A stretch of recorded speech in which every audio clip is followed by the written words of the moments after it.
So let's just take a moment to take 3 breaths together. I'm going to close my eyes. You're welcome to close them or open yours and take 3 breaths.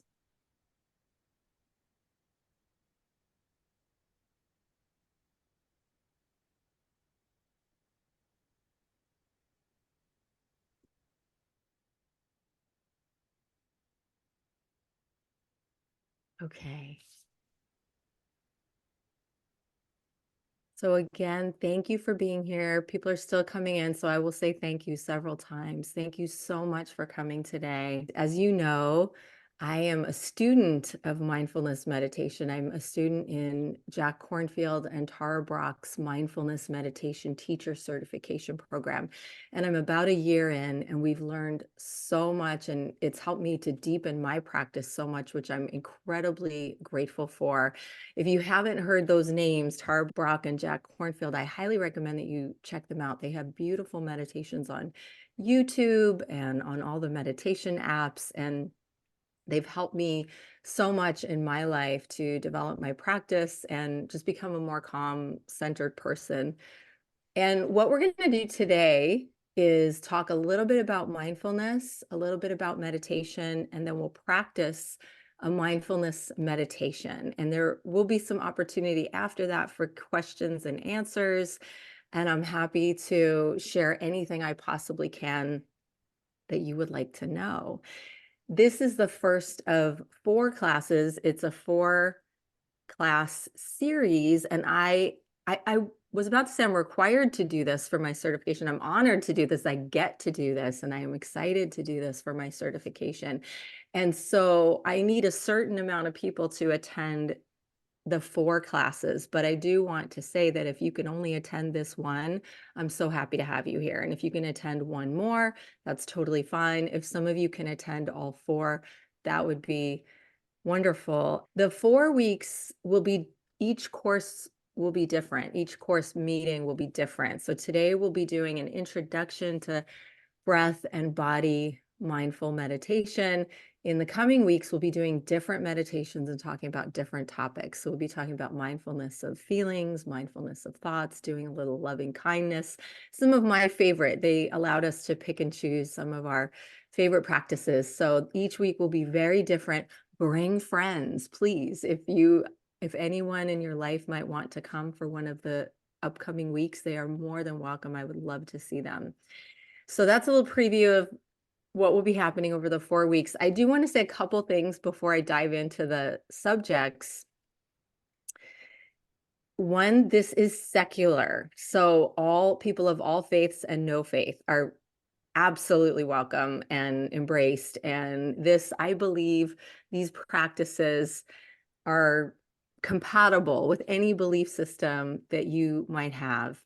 However, I do want to say that a lot of these teachings in this particular meditation field or philosophy do go back to Buddhism. So many of the teachers will reference the Buddha and what the Buddha taught, and I might here and there, but I am not a Buddhist. And most of the teachers who teach these practices are not Buddhists. Some of them are, although Buddhist monks in certain traditions, Zen Buddhism and other forms of Buddhism often do teach and practice and write about this particular meditation practice. So know that it is secular, it is for everyone, but I may mention Buddha here and there because he really was the first to teach us these practices that we know of.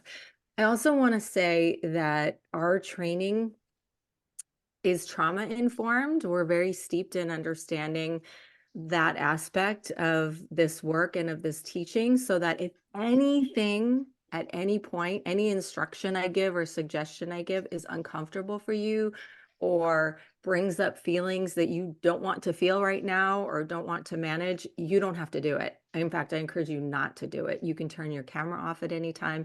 You can stop the practice at any time. You can walk away.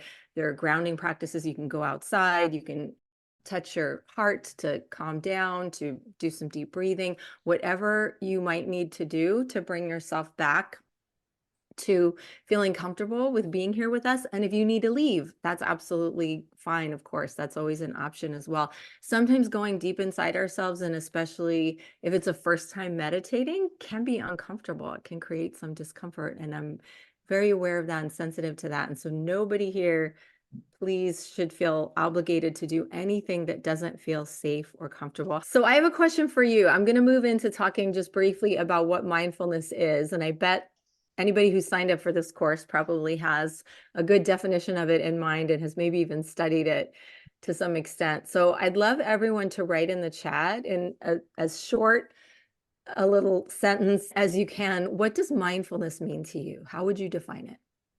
What does mindfulness mean? In the chat, and let's all take a look, kind of compare. I might read some out loud. Mindfulness means seeing something new. I love that. Yes, definitely seeing with new eyes, bringing conscious awareness to my present situation. Yes, thank you. Exactly. Curious receptivity. Yes. Being fully present, aware of the mind-body connection. Yes, thank you. Being in the present and being aware of your thoughts. Yes. A way of calming my body and mind, staying in the moment, presence. A plus, you're all exactly right, as I'm sure you know. And there's no one definition, which is why it's really important to see how it means different things to different people. Anybody else want to? And everything is optional. I'll say it again. Everything is optional. So when I say, please write something in the chat or please close your eyes, don't do it if it doesn't feel right for you. Just see if anybody has anything else. So yeah, I don't need to say a lot more about that. You get it. We hear a lot about mindfulness, I think, but the degree to which we actually practice it, I think, is something that we want to always be looking at and thinking about and paying attention to, because in today's world, as you know, there are so many distractions. We know we don't even have to name them. There's so much noise in the world. There's so much difficulty in the world, so much tragedy, and it's really challenging, I think, now more than ever, although even the Buddha would have said it was incredibly challenging in those times to slow down and be mindful and be present with what's happening right here and now. And it's being present with what's happening inside yourself as well as in the outer world. So knowing it's a lot to take in. It's mindfulness and attention to, how am I feeling? What am I thinking? What's happening for me right now? Where am I? Where am I situated? This awareness of self and then awareness of the outer environment as well. I love Joseph Goldstein. Have you ever, any of you ever heard of Joseph Goldstein? I highly recommend him. Does anybody have the 10% Happier app or heard of it? If you're looking for an app, I have a lot that I recommend and I'm happy to share more, but the 10% Happier app with Dan Harris has a lot of wonderful meditations, and Joseph Goldstein has a lot of meditations there. And he's a mindfulness meditation teacher who has written a lot and done a lot of work in this area. And I'm currently reading his book, Mindfulness, and it's fantastic. And he has a little analogy that I like to share, and he's to differentiate mindfulness from ordinary consciousness. So he says consciousness is just knowing the world. It's being able to access your five senses and see what's happening and just know what's going on around you. So for instance, he says, if you look at a black lab, some of you may know I have a black lab named Viper. He is conscious. He is able to take in smells and sights and sounds and loves his food. And he's conscious of all of that, of touch. He loves to be touched. That's consciousness. He has consciousness. He has a sentient being. What Joseph Goldstein says the difference is that, and that only humans possess really, is that we have the ability to experience mindfulness, to practice mindfulness, which means not just knowing, but knowing that you are knowing that you are smelling something, knowing that you are tasting something. We know the difference between mindful eating and non-mindful eating. We could actually probably all relate to the experience of eating a meal and then after having almost no recollection of eating that meal. Have any of you ever had that experience? Okay, only a couple of, okay, great. So you're eating mindfully. That's great. Most of us have had the experience of like, wait a minute, I didn't even, it's because we weren't really being fully present with the food, knowing I'm eating, tasting all the flavors, being fully aware in that moment and mindful of all of the sensory experiences of the food. So Joseph Goldstein says, mindfulness is knowing that you are knowing what you are experiencing. It's that cliche of stopping to smell the roses and really taking the time to know that you're smelling and taking that in. So, for instance, in mindfulness of breathing meditation, we don't just breathe, we know that we are breathing.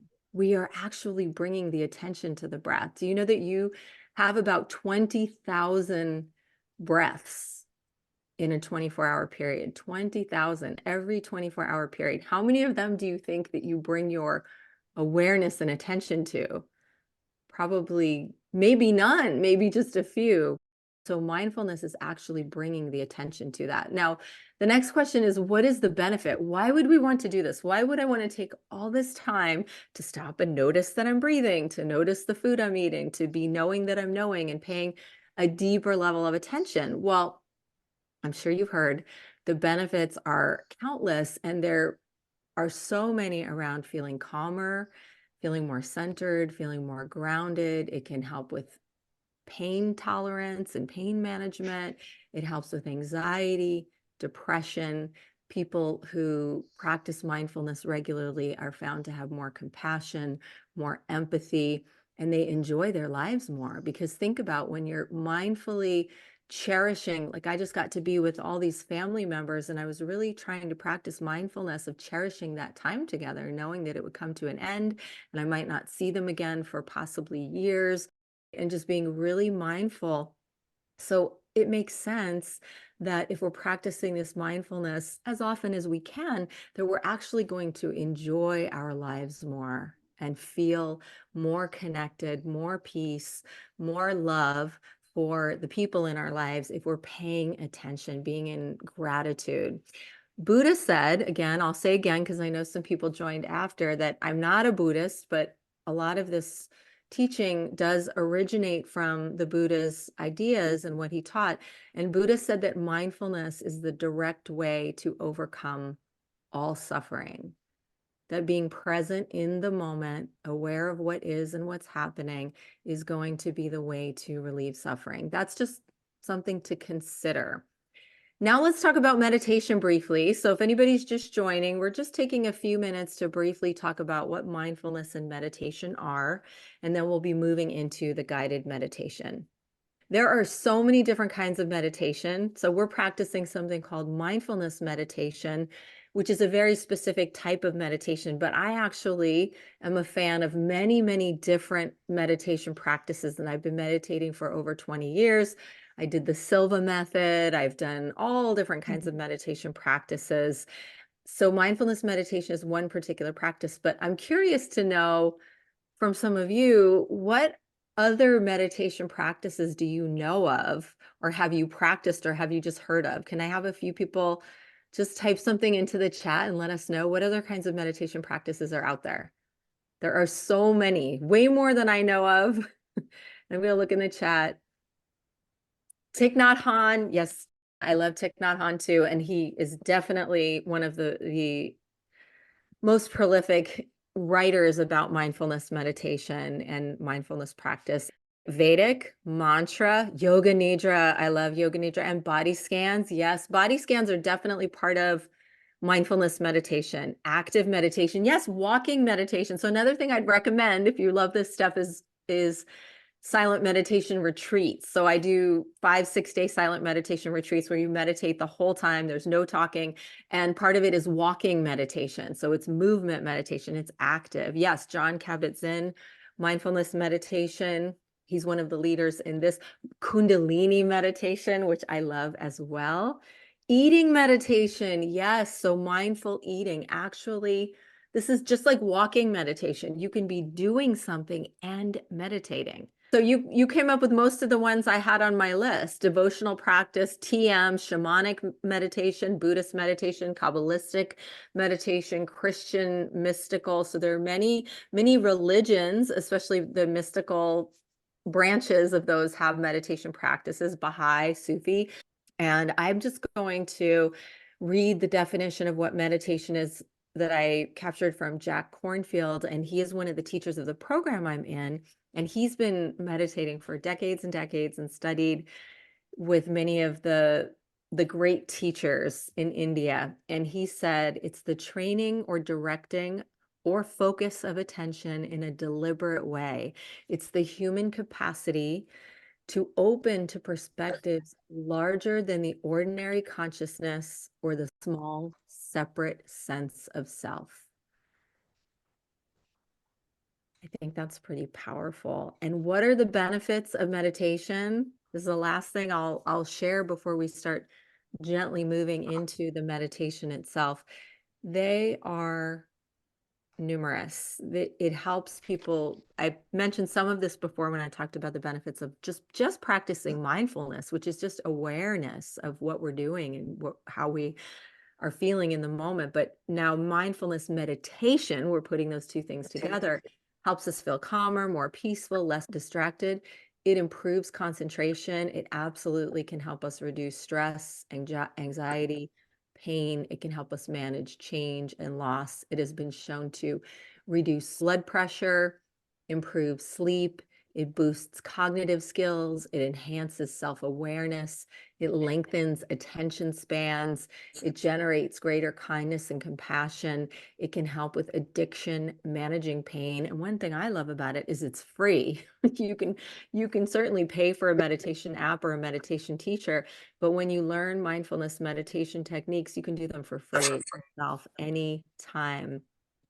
And one in particular, there have been a lot of studies on John Kabat-Zinn's mindfulness-based stress reduction program.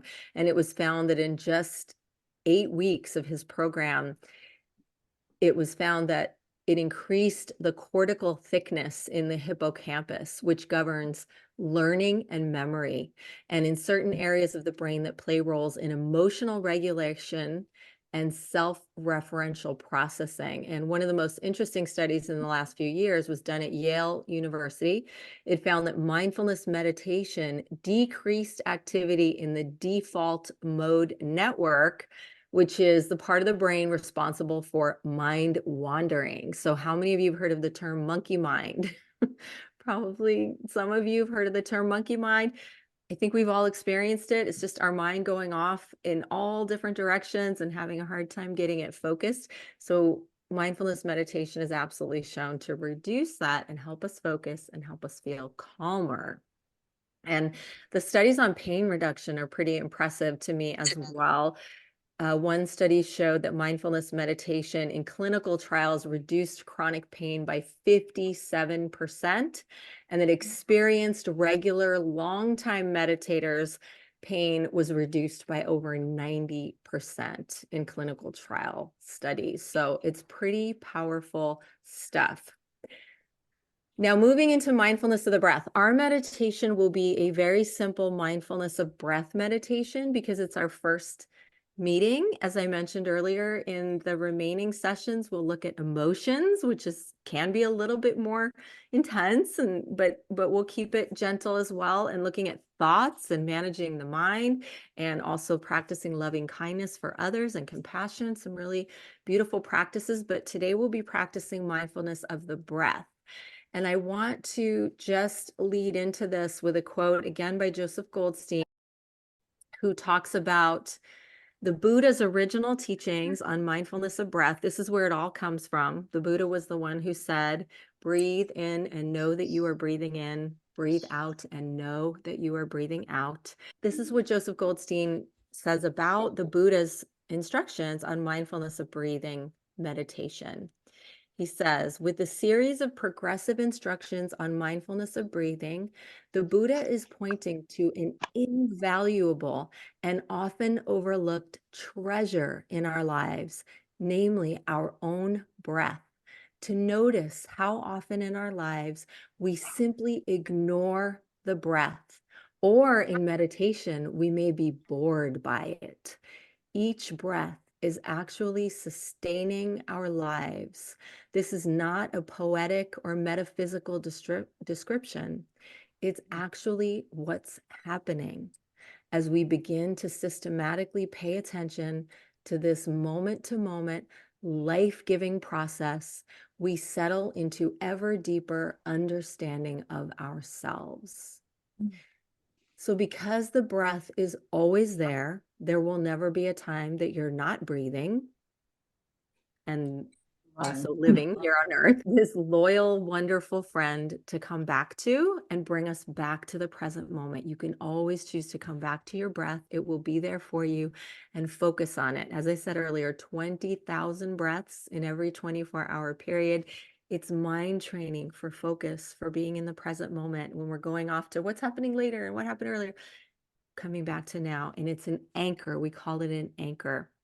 And since Gina mentioned Thich Nhat Hanh, I also want to bring up his name. I have a quick quote from him. I love all these teachers, so I hope the quotes are helpful. Thich Nhat Hanh, in his book, The Miracle of Mindfulness, an introduction to the practice of meditation, said, breath is the bridge which connects life to consciousness, which unites your body to your thoughts. Whenever your mind becomes scattered, use your breath as the means to take hold of your mind again. So that really concludes my teaching portion of what I'm studying and what I'm learning. And I'm now going to transition into just setting up the meditation. I want to say a couple quick things before I ask you to move into the meditation. One, it's going to be probably around 12 minutes. I've practiced it. I keep updating it because I hear things from my meditation teachers that I like and I change it, but it's ending up around 12 minutes. If that seems like a lot to you, you do not have to do the whole thing. If it gets super uncomfortable, you can stop, you can come back, you can do your own meditation. If you have your own practice that you prefer, go right into that and enjoy that. For those of you who do want to participate fully, it's perfectly fine to turn your camera off, to keep it on if you like, and you don't need to close your eyes. I always like to close my eyes, and some people really like that, to go inward, and some people are uncomfortable with it. You can keep them open and focus on one spot, but it is recommended to keep your focus limited to one particular spot. And if your mind drifts, that's okay. The only thing I would request if that happens is please don't beat yourself up over it. That is part of meditation. It's absolutely part of the practice. It's that moment of waking up and realizing that we've drifted, and we come and gently bring ourselves back, that we can celebrate. And there's nothing there, you're not doing anything wrong. Your mind will drift and it's perfectly okay. It's just that when we realize it, we want to bring our attention back to the breath. So just knowing that ahead of time, I hope, helps you to not worry too much about that. And Dan Harris, who is the author of one of my favorite books on meditation, 10% Happier, and also the book Meditation for Fidgety Skeptics, he says, I really believe that by meditating, you're taking part in the next big health revolution. And I agree with that. I think it's nothing short of that, a mind, body, spirit health revolution. So I thank you for giving me the chance to introduce you to part of that revolution today. So we're moving into meditation mode. I would like to invite you to find whatever position is comfortable for you. You can sit in a chair, on a couch. If you're in a chair, it's great if your feet can touch the floor or touch something lifted. The idea is to sit upright. So if back support is helpful, make sure you have back support. But if you don't need it, just making sure you're sitting upright, but not tense or stiff. Straight spine, chin tucked in a little bit. The goal here is to have an alert, yet also relaxed posture. And then your hands, if you can just rest your hands on your thighs or on your knees and just settle in.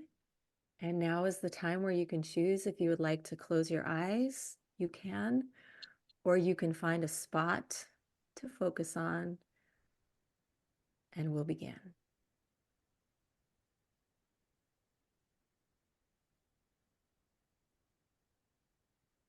So first, just letting go of any thoughts about earlier today or planning for later today, giving yourself permission to be here now, fully arriving in this present moment, allowing any sounds to fade into the background of your awareness, knowing there's nothing you need to tend to right now, letting the outer world drift away, collecting all your attention and bringing it inward.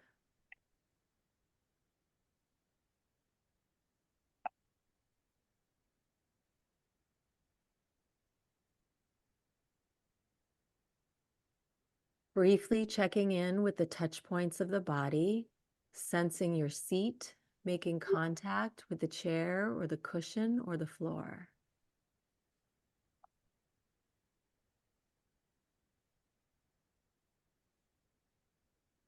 Feeling your feet touching the floor or pressing against your legs if they're crossed.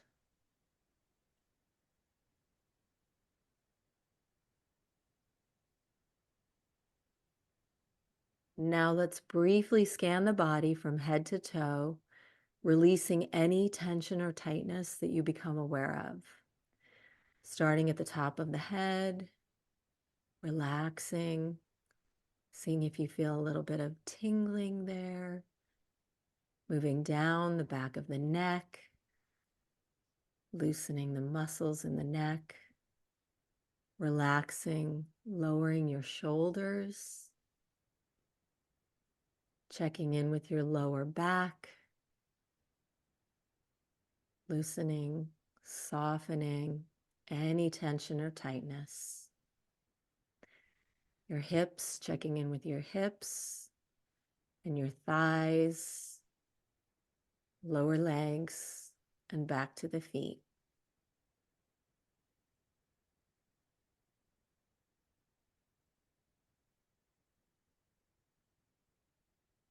Sit and know that you are sitting.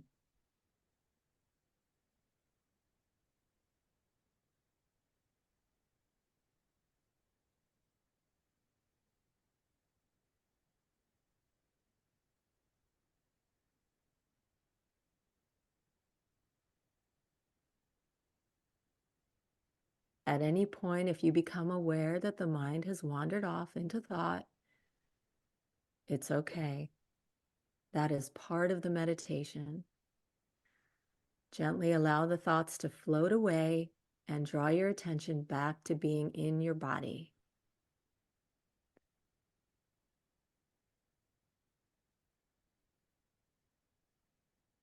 Now bringing awareness to your breath. Without changing it or judging it, just notice the breath, non-interfering. Just notice the breath exactly as it is. Relax into a kind attention to each inhale and each exhale.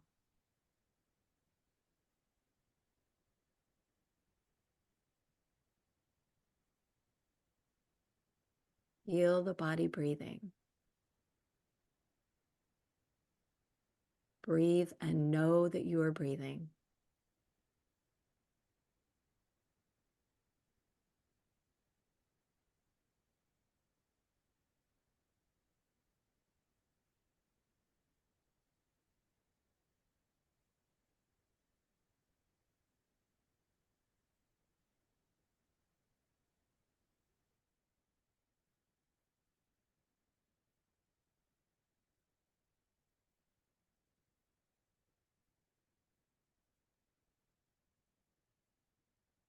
Now let's explore different areas of the body where you might feel your breath.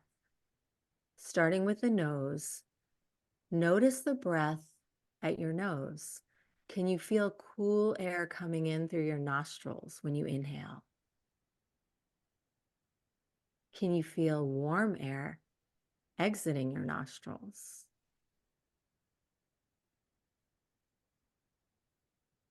And if you don't feel it, that's perfectly fine. We're just checking in, just exploring. Can you feel the breath in your throat?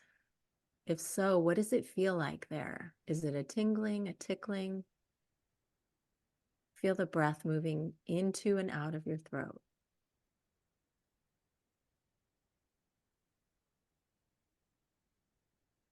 Now your chest. How does the breath feel in your chest? Do you feel anything there? Is there a sensation of rising and falling?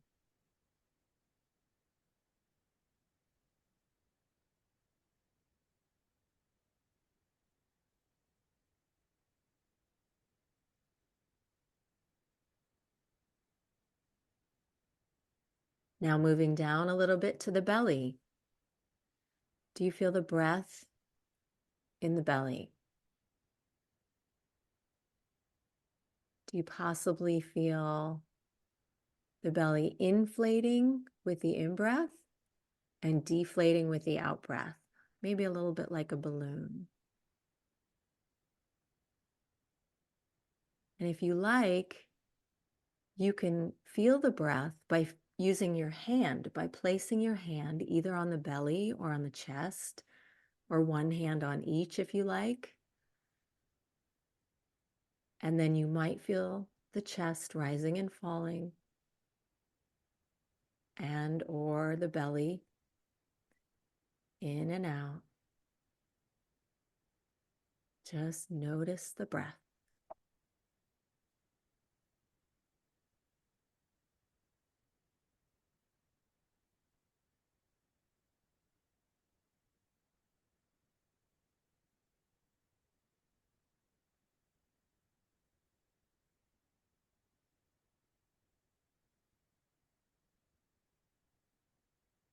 Now think about where it is that you feel the breath in the body most. Where do you feel the sensation the strongest? Is it the nose, the throat, the chest, the belly, somewhere else? Some people say that they can feel the entire body breathing. Now is the time to select one of these places, and just for now, decide that this will be your breath anchor. Where will your anchor be for your breath?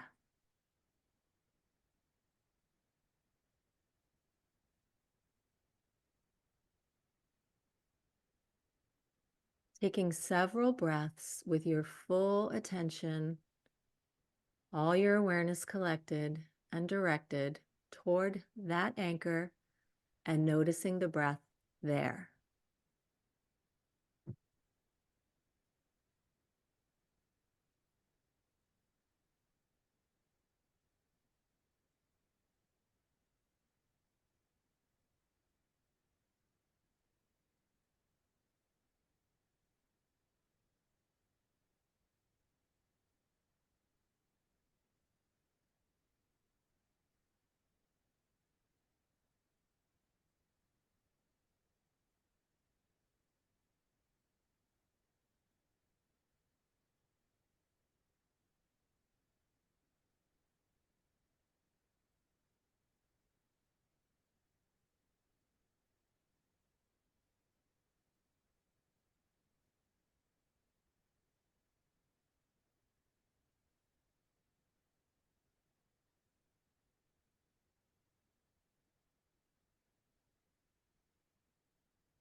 If your mind has wandered, or if it wanders at any time in meditation, you can remind yourself of these three words. Simply begin again. Simply begin again. Come back to the breath. Come back to the anchor. Simply begin again.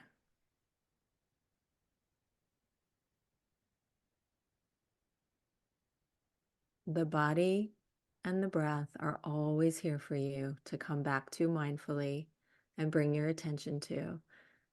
They allow you to take a break from the noise of the world and go deep inside yourself, inside the sanctuary of your body, your being.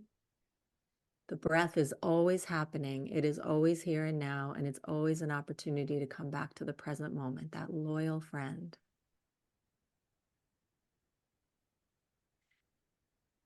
In mindfulness of breath meditation, in the future, when you practice, you can always add to the practice in ways that you enjoy. You might want to try counting the breath, breathing in 1, breathing out 1, breathing in 2, breathing out 2.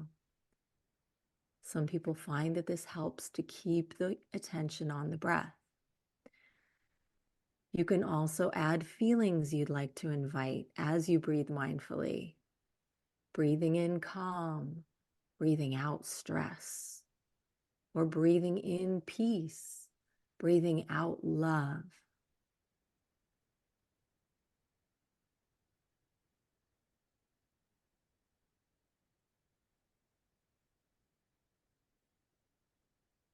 We'll now move toward closing this simple meditation on mindfulness of body and breath. But before we do, just taking a moment to check in with yourself and notice if anything has shifted for you in these few minutes. Do you feel a little bit more calm, grounded, centered, peaceful? Take note of whatever it is you might be feeling. And if not, that's okay. There has been benefit even if you don't feel much. So we'll take 3 final breaths, bringing your awareness back to your anchor for 3 breaths.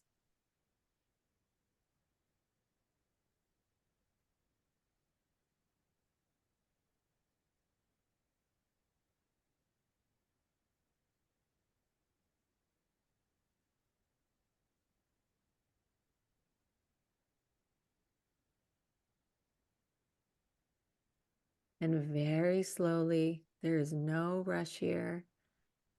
As you're ready to gently, very gently, lovingly bring yourself back to the awareness of the room you're in. Don't open your eyes yet. No need to come back until you feel ready. Just slowly, slowly bringing your attention back to the larger space outside of yourself, the room that you're in. Remembering, hopefully you were able to go away enough to forget that you're in a little Zoom screen, but now bringing your attention back to that little Zoom screen. Remembering that you're here with all these lovely people in the course and with me.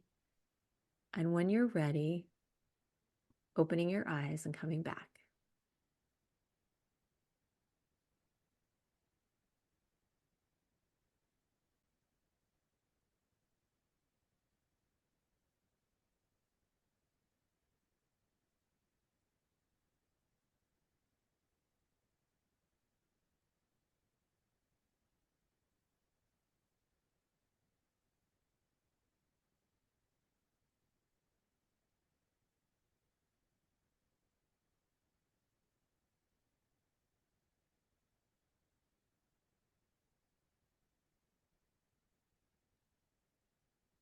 This is, of course, optional, but if anybody would like to describe how you feel right now in a word or two in the chat, I invite you to do that.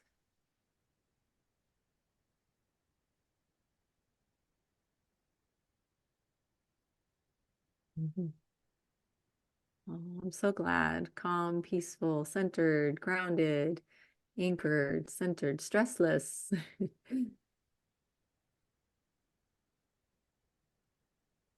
Yeah, relaxed, calm. Yeah, we do need time. We really need time to transition into and out of meditation. Absolutely. Relaxed, entire body relaxed. Okay. Peaceful, mellow. I hope that that was enjoyable for you. And I also know that some of you may not have had a positive experience. I'm very well aware, having sat in many retreats and many courses, that it's not always a positive experience. So if you would like to reach out and share something different than what you feel comfortable sharing in the chat, I absolutely invite you to do so, and would be honored for anyone to share anything different than what you've shared in the chat, because I really need to understand everybody's experience, and everybody's experience is very unique. So I would like to open it up for questions. There's a question, I like being able to do short sits. Do you recommend time for longer meditation? I recommend that everyone find the amount of time that works for them.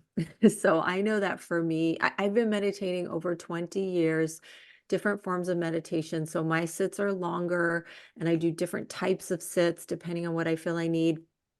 But if you want to start with 2 minutes, I think that's fantastic. I think that's amazing. Or even a minute. Honestly, if you're going from not meditating at all to 1 minute, I think that's huge. I think that can be life changing and relationship changing.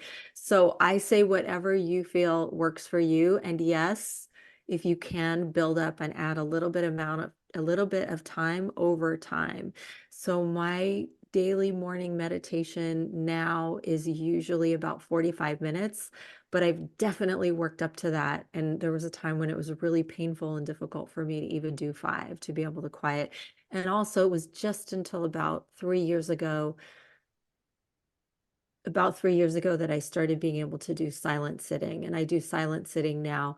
I used to do guided meditations with the Calm app and the 10% Happier app and Headspace, and I was not able to quiet or feel comfortable in my own mind and body to just be quietly sitting and doing my own quiet meditation.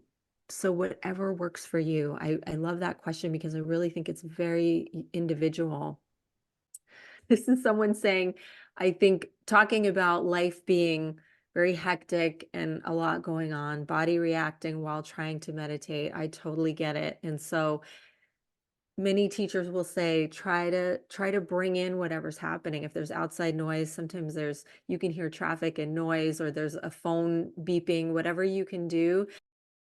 The other day, my dogs were barking loudly, and I was like, "Oh, I need to just go and quiet them and calm them," but I decided not to, and I decided to use that in the meditation to tune it out and stay with my breath, stay with my body, stay with what I was working on and working with in the meditation. I know it can be really hard to do that. Walking meditation is amazing. I'm a huge fan of walking meditation. So you can do it any way that works for you. What the teachers teach us in silent meditation retreats about walking meditation is to really pay attention to each step and kind of go heel, well, this is one option. I mean, the options are endless, but I like the teaching of heel, arch toes, 10 steps in one direction, and then just super slow, or you can do it fast if you want, but I like slow because it's like heel, arch, step, just paying attention to each step. 10 steps, turning around, and then walking back the same 10 steps. But you can also do an ongoing walk, of course. And it's just anything that keeps your attention on the steps. Using the steps as the steps are the anchor, just like we used breath as the anchor. So that's walking meditation. I love it.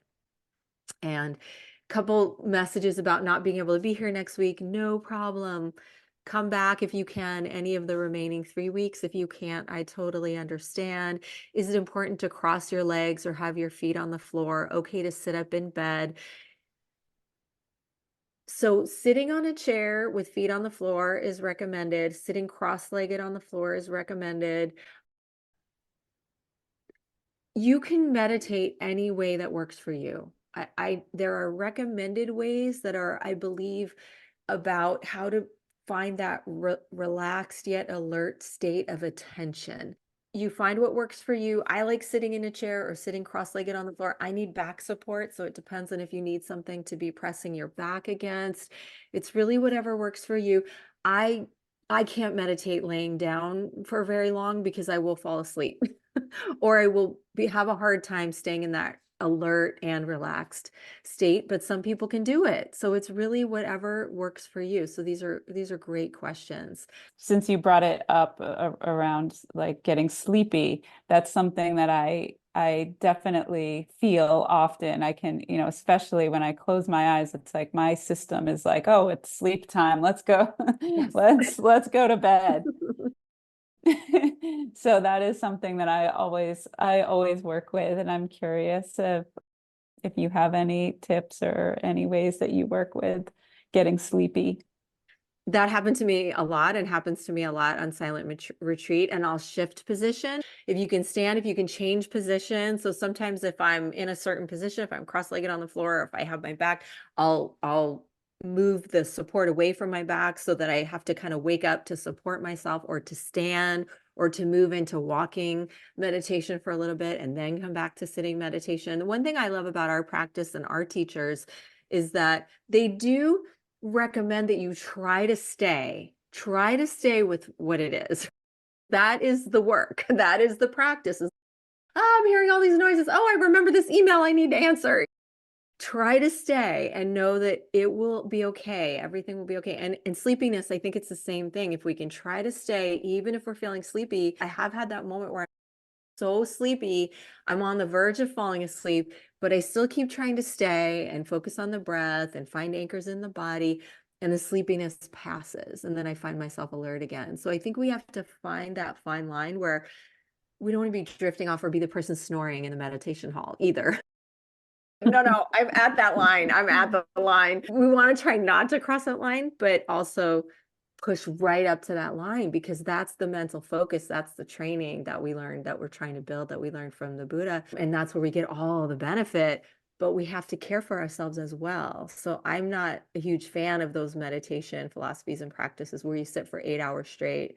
And if you're in pain, you just suffer through the pain, no matter how excruciating it is. I'm not a fan of that form of practice, but many people are, so that's okay if anyone is.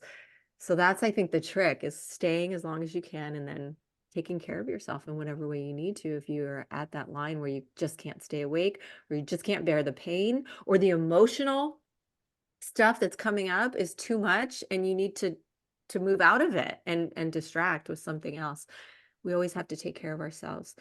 There will be a very short survey that I'll ask some of you to fill out, that I just need a few people to be willing to fill out the survey to give me feedback for my certification course.